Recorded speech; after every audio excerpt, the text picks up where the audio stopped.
아무래도 역시 대법원의 사법 쿠데타라고 네. 불려지고 있는데 이 불들이 잔불이 아니라 아주 곳곳에서 아직도 타고 있습니다. 이제 사법 쿠데타, 내란, 3차 내란.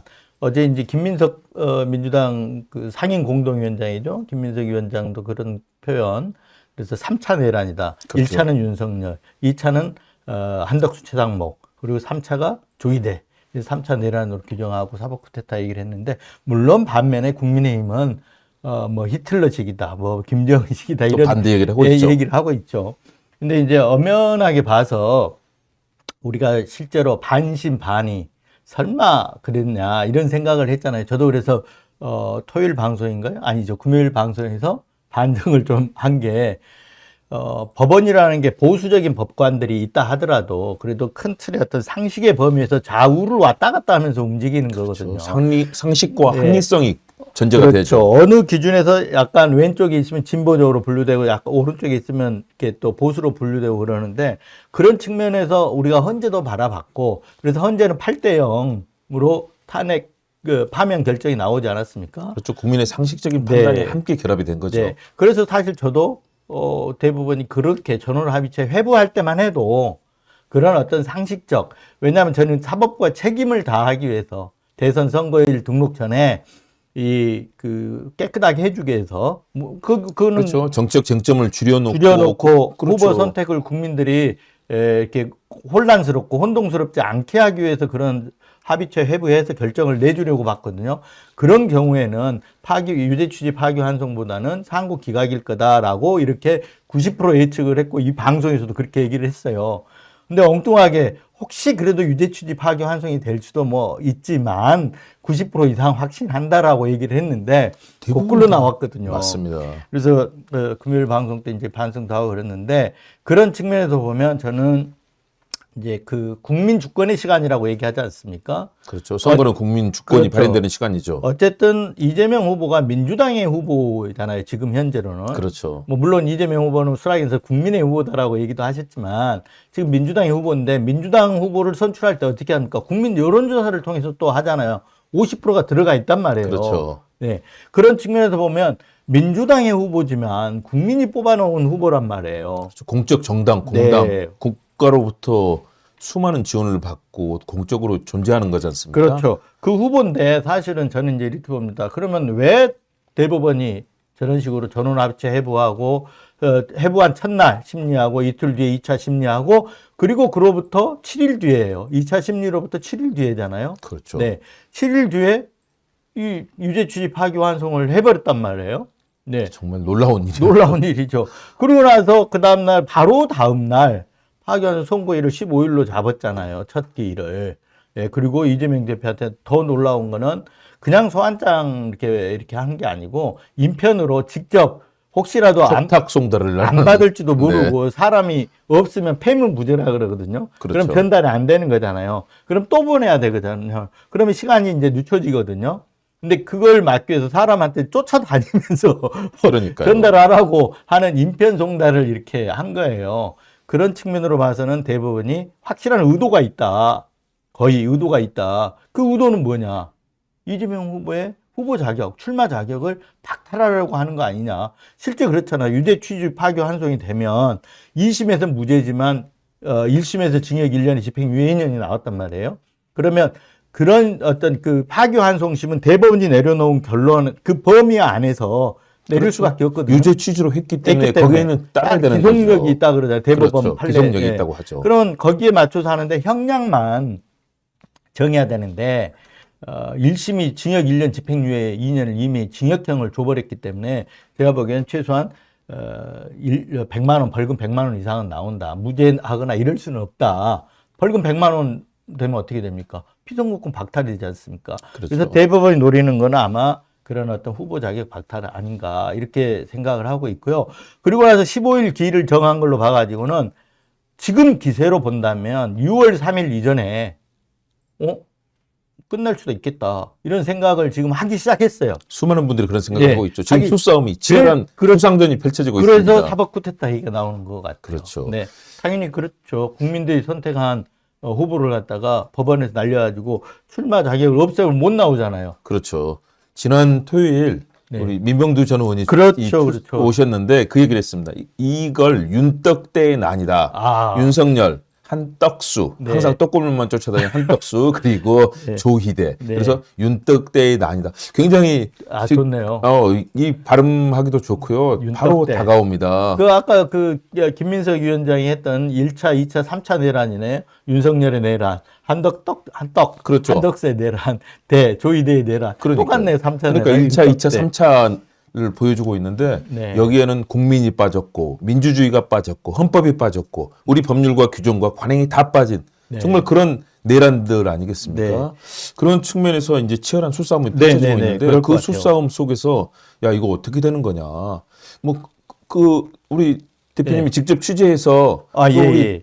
서보학 교수님 연결하셨다면서요? 그러지 않아도 이제 말씀드리려고 그러는데 제가 어제죠. 이제 이게 가만히 있으면 안 될 것 같아서 기사를 써야 되는데 네. 기사도 타이밍이 있는데 오늘 나오셨으면 좀 늦을 것 같아요. 역시 훌륭한 특종 기자십니다. 그래서 어제 네. 이제 제가 해설 기사를 하나 썼는데 네, 잘 봤습니다. 여기에서 이제 서보학 교수분이 서보학 교수는 이제 경희대 법학전문대학원의 로스쿨 교수인데요. 그렇죠. 굉장히 정평이 있고 아주 좋은 그렇죠. 의견을 많이 내시죠. 네, 지금 인권연대 활동도 하고 계시고요. 거기 네. 고문, 자문위원인가 고문으로 또 활동하고 계시고 그러시는데 그래서 어제 이제 여쭤본 게 뭐냐면 그 필요적 기간으로 하는데 대법원에 이제 파기환송심에 빨리 해서 15일날 첫 길이 잡혔지 않습니까? 그렇죠. 그러면 파기환송심은 형량만 정하기 때문에 그날 즉일 선고라 하는데 그날 이재명 대표가 나오면 당일 선고도 해버릴 수가 있어요. 그렇죠. 이재명 후보가 그럴 수 나오면. 있죠. 근데 이재명 후보 입장에 그때 선거운동 기간이 오르니까 거기에 정신이 있겠습니까?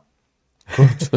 아니 대선이 시작돼서 지금 그러니까요. 되는데 사실은 대선 기간에는 과거에도 뭐 김대중, 뭐 그렇죠. 노무현, 김영삼 모든 대통령 시절에도 일단은 법원은 일단 예, 예. 중단됐던 거잖아요. 상례죠, 그게. 그렇죠. 기존의 통례고. 그래서 그 기간은 피해서 판결도 하고 이렇게 했단, 재판도 하고 했단 말이에요. 그렇죠. 근데 그걸 모를 리 없는데 그 날짜로 잡았잖아요. 그래서 더더욱 의심을 산 거잖아요. 의도를 맞습니다. 그런 의도가 있는 거 아니냐. 그런 논란들을 자초한 거고요. 그런데 그날 안 나온다 하더라도 그 다음 두 번째 기일을 잡는데 두 번째 기일에는 안 나오더라도 바로 피고인 없이 선고가 가능하죠. 가능하죠. 예. 그런데 그 기일을 15일 다음 날 16일 잡을 수도 있고 그렇죠. 17일이 아마 주말일 거예요. 17, 18, 예. 19일이 월요일이거든요. 그래서 바로 잡으면 16일 아니면 19일 날 잡아버릴 수 있거든요. 그렇죠. 그러면 선고가 19일 날 나오면 그 다음에 이제 필요적 기간이라고 하는 게 상고 유서를 제출하는 기간. 그러니까 다시 대법원 한 번 더 가야 되거든요. 이쪽에서 상고를 하면. 그렇죠. 그러면 그 상고를 하는 의사표시를 하는 게 이제 상고 의사표시를 하는 게 상고 유서 7일. 제출을 하는 예. 거거든요. 그렇죠. 그 일주일 옆에 있는 거죠. 7일. 일주일이고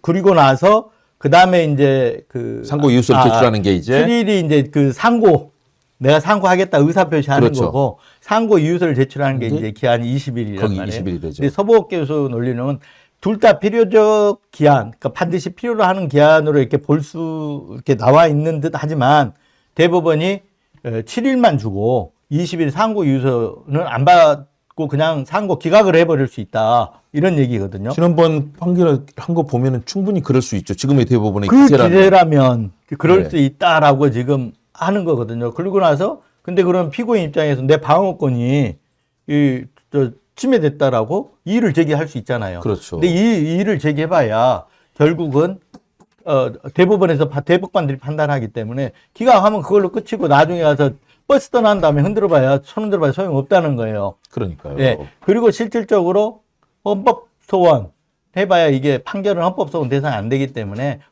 구제할 방법이 거의 마땅치 않다. 이런 내용 취지로 어제 이제 했는데 한번 직접 얘기하신 부분이 있는데 한번 들어볼까요? 내용 잠깐 듣고 하겠습니다. 그러니까요. 네. 굉장히 중요한 내용을 네. 언급해 주신 서보학 교수님 목소리 직접 들어보도록 하겠습니다.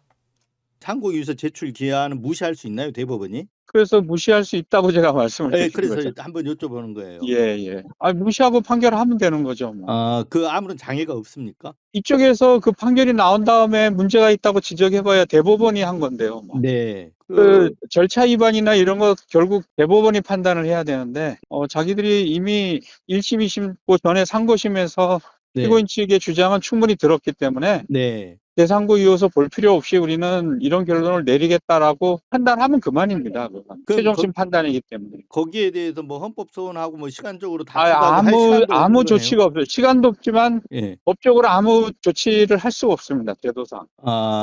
법적으로 예, 예. 왜 그런 건가요? 대법원 판결에 대해서는 헌법 소원이 안 돼서 그런 건가요? 예, 예. 일단 법원 판결은 헌법소원 제외 대상이고 그다음에 네. 재판 절차에서 절차 위반이나 피고인의 방어권 침해를 이유로 해서 그 판결이 무효거나 아니면 뭐 사기되어야 하거나 이런 판단을 다 대법원이 하는 거라서요. 네. 자기들이 문제 없다라고 해버리면 그만입니다.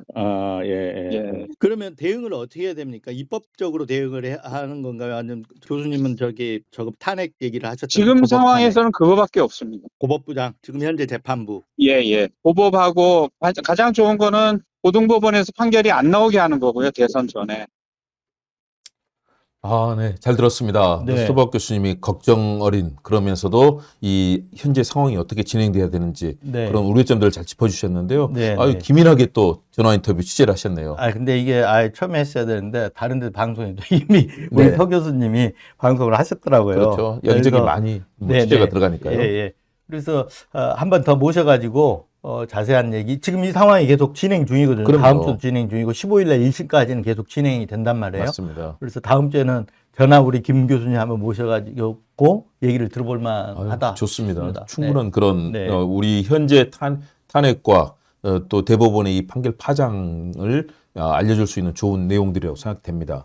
자, 그런데 탄핵을 민주당에서는 일단 탄핵을 좀 미루는 쪽으로 방향을 네, 정했습니다. 네. 이것은 어떤 전략이 있다고 봐야 될까요? 그럴 수밖에 없는 게 이 사법부 대법원장을 탄핵한다는 건 초유의 일이지 않습니까? 사상 초유죠. 네. 물론 우리가 대통령 탄핵은 벌써 3번째 그리고 2번은 탄핵을 시켰고요. 그렇죠. 있는데 사법부 수장에 대한 탄핵은 뭐 이거는 아직 한 번도 없는 초유의 일이기 때문에 이걸 또 국민들이 어떻게 받아들이냐 이런 걸 감안하지 않을 수가 없거든요. 그렇죠. 그 무게가 있는 거죠. 네. 사법부 수장 삼권 분립을 봤을 때 네. 사법부 수장에 대해서는요. 네. 근데 어제 제가 기사를 썼습니다만, 그리고 지금 민주당이 요구하고 있는 게 6만 페이지 기록을 다 받느냐. 그 부분이 지금 엄청난 논란이 되고 있습니다. 그렇죠. 지금 서명 받는 서명부도 네. 곳곳에 다니고요. 그래서 그걸 확인하기 위해서 로그 기록을 달라. 이렇게 했잖아요. 그렇죠. 근데 얼핏 국민들이 생각하기에는 대법관들이 뭐 밑에서 보고서 올라오듯이 중요 쟁점만 봐가지고 판단하면 되는 거 아니냐. 1심 판결이 있고 2심 판결이 있는데 이렇게 생각하실 수도 있어요. 근데 그게 그렇죠. 아닙니다. 왜 아니냐. 우리나라는 헌법에 법률에 따라서 재판을 받는다고 돼 있어요. 네. 법률에 따라. 그렇죠. 그리고 우리가 채택하는 증거 재판주의입니다. 그렇죠. 증거에 따라서 재판을. 그 얘기는 뭐냐면 소송 기록은 전부 증거예요. 6만 페이지가. 그렇죠. 그래서 그거를 판사가 직접 보고 판단을 해야 돼요. 다 봐야 돼요. 무조건. 그리고 형사재판이라는 거는 증거가 어디가 있는 그 기록에 뭐가 어떻게 다른지를 모르잖아요. 그래서 다 대비해 보면서 꼼꼼하게 살펴야 돼요. 맞습니다. 네. 한 사람의 인생과 국가의 그렇죠. 운명이 달릴 수도 있는 그런 네. 중요한 소리인데 그 당연히 봐야죠. 당연히 그렇기도 하고 또 법률상으로도 그렇습니다. 그렇지 않으면 위헌 위법이 됩니다. 네. 맞습니다. 그런데 6만 쪽을 세상에 48시간 안에 봤다. 우리가 하루에 책 열심히 읽어도 제가 최근에 뭐 열심히 읽으려고 하는데 하루에 300페이지 책 읽는 거 정말 힘들거든요. 힘들죠. 그런데 다양한 법적 증거와 쟁점과 논리가 있는 네. 이 증거 서류 6만 쪽을 네. 가능합니까? 이건 제가 그래서 네. AI 속도 기계를 도입해도 못 읽을 거다라고 저는 그렇게 네, 했는데 맞습니다. 네. 그러면 대법관 다 AI 대법관으로 교체하는 게 차라리 맞겠죠. 우리가 보통 쉬운 소설책을 보더라도 한 300페이지 정말 빨리 봐도 한 3시간, 4시간 걸리잖아요. 더 걸릴 겁니다. 더 걸리죠, 사실. 무지하게 빨리 본다. 그렇죠. 해도 3시간, 4시간이면 뭐 3,000페이지면은 30시간.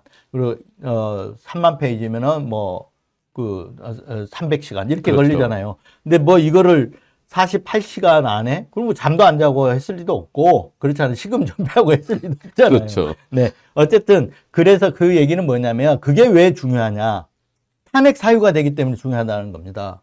위헌 그렇죠. 위법이기 맞습니다. 때문에. 그래서 이제 어제 민주당에서 탄핵하냐 마냐 갖고 논의가 된 걸로 알고 있는데 중요한 건 아까 제가 말했던 국민의 여론, 국민의 어떤 감정 이런 것도 있고 초유의 일이기 때문에 지금 당장 탄핵 사유가 된다고 해서 탄핵이 들어가면 이게 역풍이 불 수도 있잖아요. 네. 충분히 그런 고려를 네. 해야죠. 그래서 그 지금 수싸움이다. 15일 제가 보기에는 파기환송심 첫날 첫 기일 이걸 보고 예를 들어서 바로 다음날 16일 날 잡는다든가 잡아갖고 해버린다든가 19일 잡는다든가 그러면 이쪽에서 맞대응 차원에서 대법관들에 대한 탄핵이 뭐 대법원장만 탄핵할 걸로 보여요. 상징성이라든가. 그리고 그 다음엔 누구한테 가냐면 이번에 반대 의견을 냈던 권한대행이 누구한테 가냐면 이흥구 대법관한테 갑니다. 네. 노태학 대법관은 그렇죠. 빠졌잖아요. 네, 네, 그렇죠. 원래는 권한대행이 이흥구 대법관에게 그 이제 뭐냐면 임용순으로 대법관 임용순으로 권한대행이 이렇게 하는 걸로 저는 알고 있거든요. 그러면 조희대 대법원장이 탄핵이 됐다. 만약에 그렇다면 그 다음 순위는 노태학이에요. 노태학 위원장은 선관위원장을 겸직하고 있고 이번 전원합의체도 들어가지 않았어요. 그러면 그 다음이 이흥구 대법관이에요. 근데 이흥구 대법관은 반대 의견을 썼잖아요. 반대 의견 보시면 그 반대 의견대로만 했으면 유죄 취지 파기환송 될 리가 없어요. 당연 무죄예요. 굉장히 논리적인 그 네, 반대 네. 의견을 읽었습니다. 그래서 이흥구 대법관한테 이제 권한대행이 가기 때문에 제가 보기에는 뭐 대법관 10명 전원 탄핵해 가지고 사법부 기능을 무력화시킨 이런 얘기 들을 필요도 없다고 생각해요. 그리고 그래서 이 수싸움에서 대법원장 탄핵이 실제 현실화할 수도 있다. 왜? 아까 말했던 대로 사법 쿠데타가 진짜 진행되느냐 이 여부에 따라서 민주당에서 맞대응을 해야 되잖아요. 맞습니다. 네.